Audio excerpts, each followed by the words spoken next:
नमस्कार, मैं हूं दीपक और आप देख रहे हैं डीएसके टॉक्स। इस वीडियो में वैक्सीनेशन के ऊपर जो सरकारें हैं, तमाम विश्व की सरकारें कैसे गोलमाल वाला व्यवहार कर रही हैं, कैसे जनता के ऊपर जबरदस्ती वाला एक वैक्सीनेशन थोपा जा रहा है, इसके बारे में हम चर्चा करें। इसके पहले जरा एक तस्वीर देख लीजिए जो आज के साथ साथ फ्यूचर में हम लोगों के साथ क्या क्या हो सकता है, उसका एक छोटा सा ट्रेलर है। पहले आप वो ट्रेलर देख लीजिए। व्यापारी भाई ध्यान दें, सभी आम लोगों से भी ये अपील है कि जिन लोगों की उम्र 45 वर्ष है और उन लोगों ने वैक्सीनेशन नहीं कराया है, ऐसे लोगों को उनके व्यापारिक प्रतिष्ठान पर नहीं बैठने दिया जाएगा। ऐसे आम लोग जिन्होंने 45 वर्ष उम्र है या उससे ऊपर है, वैक्सीनेशन नहीं कराया, उनके घर से निकलने की अनुमति नहीं होगी। लॉकडाउन जैसे ही खत्म होगा, आपको इन नियमों का पालन करना होगा। दुकानें केवल उन्हीं की खुलेंगी जिनकी उम्र 45 वर्ष और उससे ऊपर है और उन्होंने वैक्सीनेशन कराया है। यदि उस उम्र के व्यापारी हैं जो अपने व्यापारिक प्रतिष्ठान पर बैठते हैं और उन्होंने वैक्सीनेशन नहीं कराया है, तो उसको उस व्यापारिक प्रतिष्ठान पर नहीं बैठने दिया जाएगा। ई रिक्शा वाले, ऑटो, बस ड्राइवर आदि या सार्वजनिक स्थानों पर जिन लोगों की उम्र 45 साल है, उन्होंने वैक्सीनेशन नहीं कराया है। ये वीडियो था उत्तर प्रदेश का, जहां पर पुलिस ओपनली ये अनाउंसमेंट कर रही है कि जिन्होंने वैक्सीन नहीं लिया उनकी दुकानें नहीं खुलेंगी, घर से बाहर भी नहीं निकलने दिया जाएगा। आजकल आप देखें, अगर आप कॉर्पोरेट में काम करते हैं तो आपको आई एम श्योर अपनी अपनी कंपनीज की तरफ से मैसेजेस आ चुके होंगे, कॉल आ चुके होंगे, भैया ऑफिस आना है तो वैक्सीनेशन का वो जो सर्टिफिकेशन होता है वो दिखाओ, अगर वैक्सीन नहीं लिए तो लो, अदरवाइज नौकरी छोड़ो, घर बैठ जाओ।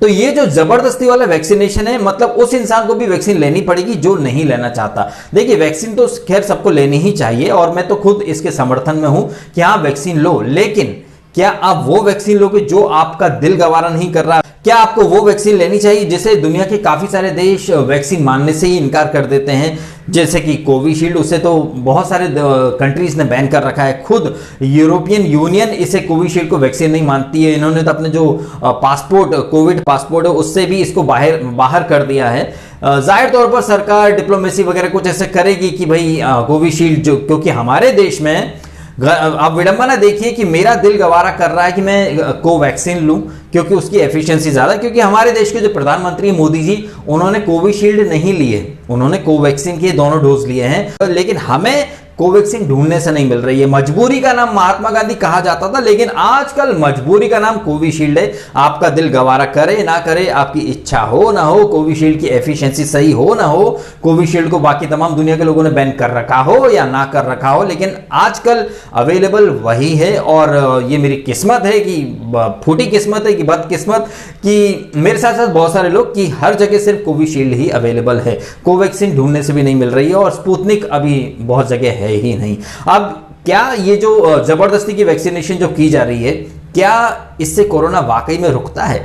अगर ऐसा होता तो भाई इजराइल, जो कि अब से आई थिंक कुछ हफ्ते पहले तक मास्क निकाल दो कोरोना फ्री हो गए हैं। हालांकि इजराइल ने अमेरिका की जो फाइजर, मॉडर्ना है, इन्हें इस्तेमाल किया था, लेकिन अब वहां पर डेल्टा प्लस वायरस जो कि वैक्सीनेटेड लोगों को भी हो रहा है। इंडोनेशिया, जिसने चाइना की जो वैक्सीन्स हैं वो लगाई, और इंडोनेशिया में केसेस पीक पर हैं। सेशल्स करके एक छोटा सा द्वीप है जिसने भी चाइना की ही वैक्सीन पर भरोसा दिखाया। अब यहां पर WHO की भूमिका संदेह के दायरे में आती है। WHO कैसे वैक्सीन अप्रूव कर देता? मतलब WHO ने चाइना की जो वैक्सीन हैं इन्हें काफी बढ़िया तरीके से अप्रूव करा। WHO की भूमिका स्टार्ट से ही संदेह के दायरे में रही है। इन्होंने चाइना को स्टार्ट से ही क्लीन चिट दे दी, चाइना की वैक्सीन को इन्होंने अप्रूव कर दिया। वही चाइना की वैक्सीन अब इंडोनेशिया में कहर ढा रही है। सेशल्स करके द्वीप है, वहां पर भी कहर ढा रही है। दुनिया के बहुत सारे देश हैं, बहरीन वगैरह, जहां पर चाइना की वैक्सीन लेने के बाद लोग वापस से कोरोना के शिकार हो गए। ऐसे में वैक्सीनेशन कितना कारगर हो सकता है, कितना नहीं, ये तो मुझे नहीं पता। लेकिन 23 मई 2021 को मैंने एक वीडियो डाला था जिसमें मैंने कहा था कि WHO, सरकारें, मीडिया मिल करके, ये सब बीप बीप बीप के बच्चे मिलकर हम सबको बेवकूफ बना रहे हैं। इसे बेवकूफी ही कहा जाएगा। एक तरफ आप जबरदस्ती वैक्सीन दिलाना चाहते लोगों को, और वही वैक्सीन दिलाना चाहते जो आप या आपकी सरकार या आपकी जो फेवरेट लोग हैं उनकी बनाई हुई जो वैक्सीन है आप वही लो। खुद मोदी जी ने कोविशील्ड नहीं ली, लेकिन पूरे हमारे इंडिया में ज्यादातर हिस्से में कोविशील्ड पहुंच चुकी है। कोवैक्सीन जिसका थोड़ा एफिशिएंसी ज्यादा है उसे डब्ल्यूएचओ ने अप्रूव नहीं किया है। आप ये देखिए गोलमाल इन लोगों का कि डब्ल्यूएचओ चाइना की वैक्सीन को अप्रूव करता है जो बिल्कुल भी एफिशिएंट नहीं है। इनफैक्ट वो तो कोरोना और ज्यादा बढ़ा देती है, काफी लोगों की मौत हो गई है। हमारी कंट्री में कोविशील्ड जो कि ब्लड क्लॉटिंग के वगैरह करती है उसके एफिशिएंसी इतनी अच्छी है नहीं, लेकिन कोवैक्सीन जिसकी एफिशिएंसी ज्यादा, जो खुद मोदी जी ने ली, वो कोवैक्सीन मार्केट में मिल नहीं रही है। हॉस्पिटल्स में कहीं कहीं अवेलेबल है 1400-1500 की कीमत पर, बाकी जो फ्री वैक्सीन का झुंझुना है वहां सब जगह कोविशील्ड है। एक चीज होती है प्लासिबो इफेक्ट, अगर आपने पढ़ा हो तो जब ये चल रहा था कोरोना, तब मध्य प्रदेश एमपी के अंदर आपको पता है जब सेकेंड वेव चल रही थी जो कि एक्चुअली में डेल्टा इन्फेक्शन था, उस समय रेमडेसिविर की बड़ी डिमांड थी। मध्य प्रदेश के अंदर बहुत सारे लोगों को नकली इंजेक्शन दे दिए गए रेमडेसिविर के, लेकिन लोग ठीक हो गए। तो आजकल क्या चल रहा है कि लोगों के अंदर एक बात बैठ जाती है कि अगर हमने सुई लगवा ली तो हम हमेशा के लिए प्रोटेक्टेड हो जाएंगे, कोरोना होगा नहीं। भाई ऐसा होता तो अमेरिका में तो काफी लोग वैक्सीन लेने के बाद भी मृत्यु को प्राप्त हो चुके हैं। इजराइल जो एक समय पे अब से 1-2 हफ्ते पहले ही कह रहा था कि हम तो कोरोना फ्री हो गए, मॉडर्ना फाइजर वगैरह ली, लेकिन अब लोगों को वहां कोरोना फिर से होने लग गया। तो वैक्सीन लेना कोई गारंटी नहीं है कि आपको कोरोना नहीं होगा। मेरा बस ये मानना है कि जब सरकारों को भी पता है कि ये जो वायरस है ये म्यूटेट हो रहा है, रोज नए अवतार ले रहा है, तो क्या हर बदलते अवतार के साथ एक नई वैक्सीन लेंगे आप? आज जैसे हमें पता चल रहा है कि हमारी जो कोविशील्ड है ये काफी कंट्रीज में बैन कर दी गई है, वहां आपको अलाउ नहीं किया जाएगा। हमारे जो ओलंपिक के जो एथलीट्स हैं वो डाउटफुल हैं कि भाई वो जहां जाएंगे वहां पर ये वैक्सीन लेने के बाद कहीं ऐसा, जैसे कि चाइना, आपने भले ही कोविशील्ड लियो, कोई सी भी वैक्सीन लियो, आपको चाइना में आना है तो आप चाइना की वैक्सीन लोगे, आपको लेना ही पड़ेगी, झक मार के, मजबूरी का नाम चाइना की वैक्सीन वहां पर हो जाएगा।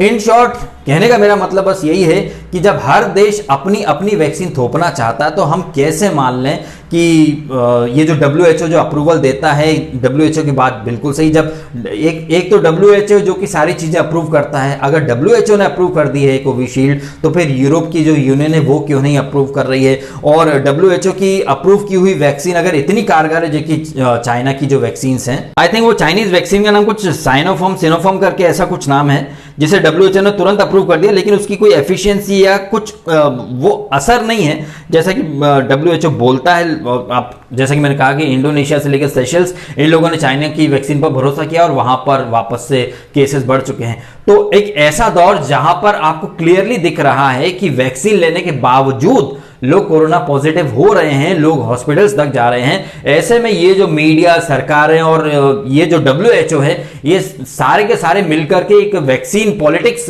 वैक्सीन स्कैम चला रहे हैं और जबरदस्ती हम लोगों के ऊपर थोपा जा रहा है। मेरा ये मानना है कि वैक्सीन सबको लेनी चाहिए, लेकिन वो वैक्सीन लो जो एक्चुअली में असरकारक हो और जिससे कोई मेजर साइड इफेक्ट्स ना हो, और वो वैक्सीन सारी दुनिया में मान्य हो। ऐसा नहीं कि आपने एक वैक्सीन ली वो कहीं और मान्य है ही नहीं, कोई कंट्री तो उसे वैक्सीन ही नहीं मानती, तो फिर हम कैसे मान ले भाई? जस्ट बिकॉज की डब्ल्यूएचओ ने बोल दिया। डब्ल्यूएचओ ने तो स्टार्ट में कोरोना को ह्यूमन टू ह्यूमन होता है ये मानने से मना कर दिया था, फिर बाद में तो ये डब्ल्यूएचओ जैसे लोग जो थूक थूक कर चाटते हैं, इनकी कोई क्रेडिबिलिटी मैं तो नहीं मानता हूं कि इनकी बात पर भरोसा किया जाना चाहिए। ये जिस कंट्री से ज्यादा पैसा मिल जाए उस कंट्री की वैक्सीन को ये अप्रूव कर देते हैं, जिस कंट्री की वैक्सीन को ये अलाउ नहीं करना चाहते उस कंट्री, जैसे हमारी कोवैक्सीन को अभी तक इन लोगों ने अप्रूव नहीं किया है। अभी वो जो रशिया की स्पुतनिक है उसको भी डब्ल्यूएचओ ने अप्रूव नहीं किया, लेकिन वो चल रही है, उसकी एफिशिएंसी थोड़ी ज्यादा है। और वहीं कोविशील्ड के आदर पूना वाला, देखिए आदर पूना वाला की जो कोविशील्ड है, मुझे बहुत डाउट है इसके ऊपर, इसलिए मैंने अभी तक ली नहीं है। मैं बहुत भागदौड़ कर रहा हूं कि मुझे मेरी मनपसंद मिल जाए, लेकिन मिल नहीं रही है। और कोविशील्ड लगवाने से मैं बहुत झिझक रहा हूं, क्योंकि आदर पूना वाला जो है, जिन्हें पहले कहा उन्होंने कि उन्हें जान से मारने की धमकी मिल रही है, सरकार ने सिक्योरिटी दे दी। जब सरकार ने आपको वाई कैटेगरी की सिक्योरिटी दे रखी है आदर पूना वाला साहब, तो फिर आपको किस बात का डर था जो आप रातों रात लंदन भाग गए? ये तो वही है ना, चोर की दाढ़ी में तिनका, क्योंकि शायद आपको पता होगा कि आपकी जो वैक्सीन है उसमें वो इतनी इफेक्टिव नहीं है। कल को इंडिया में कुछ केस हो, कोर्ट कचहरी का लफड़ा पड़े, तो आप लंदन में सेट हो जाओ, जैसे कि वो विजय माल्या और ये सब लोग भाग गए लंदन और आज तक इंडिया वापस नहीं आ पा, और आपने ऑलरेडी इतना सारा पैसा ले लिया, अरबों डॉलर ले रखे हैं सरकार से, तो आपकी जिंदगी आप बैठे बैठे काट लोगे। मेरा ये मानना है अगर आपकी वैक्सीन इतनी ही सही होती तो फिर आप इंडिया में रहते, इंडिया में रहकर बनाते। आप वो जो एस्ट्राजेनेका जो है उनकी बनाई हुई वैक्सीन वहां पर तो अलाउड है, लेकिन कोविशील्ड को बैन कर रखा है। क्यों बैन करके रखा है इसके बारे में कोई जवाब देने को तैयार है नहीं। उसके बाद आदर पूनावाला साहब इंडिया पूना में बनाते हैं, लेकिन लंदन से मॉनिटर करें, क्योंकि इंडिया नहीं आना चाहते। इंडिया नहीं आना चाहते, क्यों नहीं आना चाहते? क्योंकि वो अकाउंटेबिलिटी और रिस्पॉन्सिबिलिटी से बचना चाहते हैं। शायद वो भी जानते हैं कि उनकी बनाई वैक्सीन इतनी कारगर नहीं है, लेकिन इंडिया में क्या भैया, हमारे यहाँ भेड़ चाल वाला सिस्टम चलता है। मोहल्ले में एक कलर टीवी अगर किसी ने ली तो पूरा मोहल्ला कलर टीवी लेने के लिए पहुंच जाता है। मोहल्ले में एक औरत अगर कहीं साड़ियों की सस्ती सेल में से साड़ी ले आती है तो मोहल्ले की पूरी लेडीज चल पड़ती हैं। ऐसे ही यहां पर इस मेंटेलिटी का, इस भेड़ चाल का फायदा सरकारें, मीडिया, WHO सब उठाता है। इवन अभी मैं एक बर्थडे पार्टी में गया, वहां हर कोई कह रहा था, oh my god DSK you are an influencer, आपको वैक्सीन ले लेना चाहिए था। मैंने कहा कि भाई हम लेंगे जरूर, लेकिन आपने जो ली वो हम नहीं लेंगे। आप कौन होते हो तय करने वाले कि हम कौन सी वैक्सीन लें, कौन सी वैक्सीन नहीं लें? जो हमें बेटर लगेगी हम वो लेंगे। होना तो यही चाहिए ना कि भाई जो हमें लग रहा है कि हमारे जिस पर यकीन है, विश्वास है, हम वो वाली लें। आप जबरदस्ती थोड़ी कर सकते हो हमारे साथ कि हम ये ही लें। और आपको याद होगा जब वैक्सीन नहीं थी तब हमारे मृत्यु दर और केसेस इतने नहीं थे जितने वैक्सीन बनने के बाद। अब ये वैक्सीन की वजह से म्यूटेट हो रहा है, रंग बदल रहा है ये वायरस, या फिर ये कुदरती तौर पर, कुदरती तो वायरस ही नहीं है, मैन मेड ये वायरस है। तो जाहिर तौर पर इसे पहले से ऐसे तैयार किया गया है कि जो वैक्सीन आए तो ये अपना रंग कैसे बदल ले, कैसे उसे बाईपास कर जाए। तो ये जो मेरा वीडियो है ये इसी बात को हाईलाइट करता है कि भाई वैक्सीनेशन एक अल्टीमेट सॉल्यूशन तो नहीं है। अगर ऐसा कुछ होता तो इजराइल, इंडोनेशिया, जहां पर कि हमसे ज्यादा आई थिंक 60-70% पॉपुलेशन इंडोनेशिया में वैक्सीनेटेड है, लेकिन वहां केस बढ़ गए। इजराइल तो ऑलमोस्ट इन लोगों ने 90% वैक्सीन दे दी थी सबको, और ये भी अनाउंस कर दिया था कि हम बहुत जल्दी कोरोना फ्री हो जाएंगे, लेकिन वहां कोरोना रिटर्न्स हो गया। तो वैक्सीनेशन होने के बावजूद वहां कोरोना केसेस बढ़ रहे हैं। तो ये साबित करता है कि वैक्सीन कोई अल्टीमेट सॉल्यूशन तो है नहीं। आपको अभी भी 2 डोज लेने के बाद भी वहां पर लोग वापस से मास्क लगा रहे हैं, डिस्टेंसिंग फॉलो कर रहे हैं। तो ये तो डे 1 से हम लोग सभी कर रहे हैं। तो वैक्सीन लेने वाला और वैक्सीन नहीं लेने वाला दोनों ही एक ही चीज कर रहे हैं, तो फिर वैक्सीनेशन का फायदा क्या हुआ? आप ये बोल सकते हो कि भाई वैक्सीन लेने वाले को वेंटिलेटर पर नहीं जाना पड़ेगा। तो भाई यूएसए में अभी तकरीबन 2000 के ऊपर लोगों की डेथ हो गई है जिन्होंने 2-2 डोज ले रखे थे, और इंडोनेशिया में तो कई लोग, कई डॉक्टर्स जिन्होंने चाइना की वैक्सीन ली और वो नहीं बच पाए। तो वैक्सीन का ये बहुत बड़ा वाला झोल चल रहा है, और हम सब क्या आम इंसान है भाई, क्या कर पाएंगे? हम लोग कुछ नहीं कर पाएंगे। पुलिस वाले आएंगे, जबरदस्ती उठाएंगे, वैक्सीन ठूस देंगे, या ऑफिस से आपको धमकी मिल जाएगी कि वैक्सीन लो नहीं तो आप नौकरी छोड़ दो। पुलिस वाले खड़े हो जाएंगे दुकान के बाहर कि भाई तेरी दुकान तभी खुलेगी जब तू वैक्सीन लेगा। तो हम लोग आम आदमी, हमारी कभी कुछ चलने वाली है नहीं। लेकिन कहीं ना कहीं ये जो सरकार का ये जो खेल है ये आपको थोड़ा समझना चाहिए। मेरा तो ये मानना है कि कोविशील्ड इतनी कारगर नहीं होगी, इसीलिए आदर पूनावाला भाग गया, और हम सबके ऊपर जानबूझकर ये वैक्सीनेशन थोपा जाएगा। चाहे हमारी मर्जी हो ना हो, हमें उन्हीं की पसंद की वैक्सीन लेनी पड़ेगी। वो ही WHO है जो चाइना की वैक्सीन को अप्रूवल दे देता है, लेकिन उसकी वैक्सीन से लोग ठीक कम होते हैं, बीमार ज्यादा होते हैं। वही WHO है जो कोविशील्ड को अप्रूवल दे देता है, लेकिन यूरोपियन यूनियन उसी एस्ट्राजेनेका के, मतलब यूरोप की कंपनी के साथ टाइप की हुई कोविशील्ड को वैक्सीन मानने से मना कर देता है। हमारे यहाँ की जो कोवैक्सीन है, जो खुद मोदी जी ने लगवाई है, वो मार्केट में बहुत कम अवेलेबल है, और WHO उसे वैक्सीन ही नहीं मानता है। आप वैक्सीन, कोवैक्सीन लोगे तो आपको ट्रेवल नहीं कर पाओगे। तमाम तरह की रिस्ट्रिक्शन थोपी जा रही हैं। अगर एक वैक्सीन एक कंट्री में वैलिड है, वो लोगों को ठीक कर रही है, तो वो वैक्सीन किसी दूसरी कंट्री में बैन कैसे हो सकती है? ये तो सीधी सी यही बात है ना कि भाई जिसकी लाठी उसकी भैंस। तुम उस कंट्री में आओगे तो तुम वहां की वैक्सीन लो, तुम इस कंट्री से आए तो हम मानते ही नहीं कि तुमने वैक्सीनेशन लिया। तो ये तो कहीं ना कहीं एक तरह का जबरदस्त ओपन वाला फ्रॉड चल रहा है, मेरा ये मानना है। ये सब मिलकर पब्लिक को बेवकूफ़ बनाया जा रहा है सरकारों के द्वारा, WHO के द्वारा, यूरोपियन यूनियन, वो अमेरिकन एजेंसीज, सब मिलकर पब्लिक को कहीं ना कहीं बेवकूफ़ ही बना रहे हैं।